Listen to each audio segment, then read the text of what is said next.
এই দেশে নির্বাচন এলেই হঠাৎ অনেকের মাথায় টুপি গজায়, অনেক মাথায় হিজাব নেমে আসে, অনেক মুখে শোনা যায় ধর্মের কথা, যেগুলো ৫ বছর ধরে কোথাও ছিল না। নির্বাচন এখানে শুধু ক্ষমতা বদলের প্রক্রিয়া নয়, এটি এক ধরনের নাট্যমঞ্চ, যেখানে রাজনীতিবিদরা অভিনেতা হয়ে ওঠেন আর ভোটাররা দর্শক ও বিচারক। কিন্তু বিচার করেন পোশাক দেখে, চরিত্র দেখে না। ঢাকা ৮ আসনের এক তরুণ প্রার্থী রাস্তায় দাঁড়িয়ে ভোটারদের সঙ্গে কথা বলছেন। ভিড়, মোবাইল, ক্যামেরা, কৌতূহলী মানুষ, সব মিলিয়ে জমজমাট পরিবেশ। প্রার্থী ও ভোটার দুজনের গায়েই পাঞ্জাবি, মাথায় টুপি।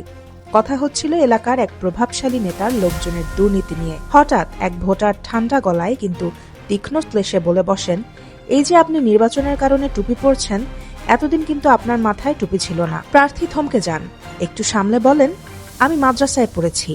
ভোটার আরও নির্মমভাবে জবাব দেন, আমি মাদ্রাসায় পড়ি নাই, তবু আগে থেকেই টুপি পরি। এই সংলাপ শুধু দুজন মানুষের কথা নয়, এটা পুরো রাজনীতির এক্সরে। এই দেশে ভোট এলেই পুরুষ প্রার্থীর মাথায় টুপি, নারীর মাথায় হিজাব, এ যেন অলিখিত রেওয়াজ। পোস্টার, ব্যানার, ফেসবুক সবখানে হঠাৎ নতুন ধার্মিক অবতার দেখা যায়। ভোট শেষ হলে ধীরে ধীরে সেই সাজসজ্জাও উধাও হয়ে যায়, ফিরে আসে পুরনো চেহারা ও পুরনো রাজনীতি। কারণ আমাদের দেশে নির্বাচন মানে শুধু ভোট নয়, এটা এক ধরনের সামাজিক থিয়েটার।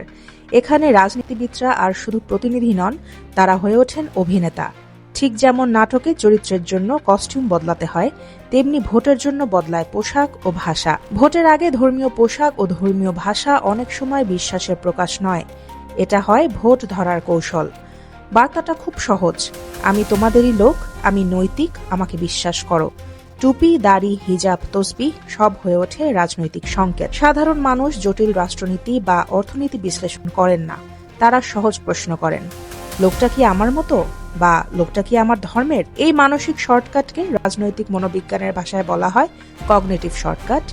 যুক্তির বদলে মানুষ তখন চিহ্ন দেখে সিদ্ধান্ত নেয়। প্রার্থীরা জানেন চরিত্র প্রমাণ করতে সময় লাগে, কিন্তু চিহ্ন দেখাতে সময় লাগে না। তাই তারা আচরণ দিয়ে নয়, টুপি, হিজাব, ধর্মীয় শব্দ দিয়ে নিজেদের বিশ্বাসযোগ্য প্রমাণ করতে চান।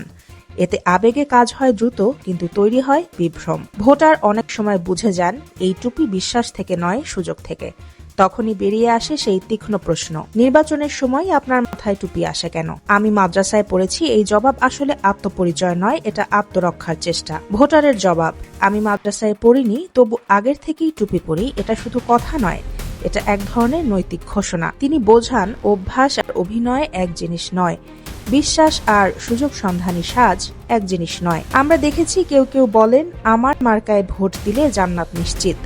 তখন ভোট আর নাগরিক সিদ্ধান্ত থাকে না, ব্যালট পেপার হয়ে যায় আমলনামা, সিলমোহর হয়ে যায় সোয়াবের সনদ। যে সমাজ পোশাক দেখে ভোট দেয়, সে সমাজ একসময় নীতি যাচাইয়ের ক্ষমতা হারায়। ধর্মীয় প্রতীক যখন রাষ্ট্র ক্ষমতার সিঁড়ি হয়, সচেতন নাগরিক তখন অচেতন ভক্তে পরিণত হয়। ভক্তের ভোট থাকে, কিন্তু প্রশ্ন থাকে না। এই খেলায় সবচেয়ে বড় ক্ষতি হয় দুটো জায়গায়, ধর্ম তার নৈতিক শক্তি হারায় আর রাজনীতি তার জবাবদিহিতা হারায়। দিন শেষে দুটোই টিকে থাকে, কিন্তু দুটোই হয়ে ওঠে ফাঁপা খোলস।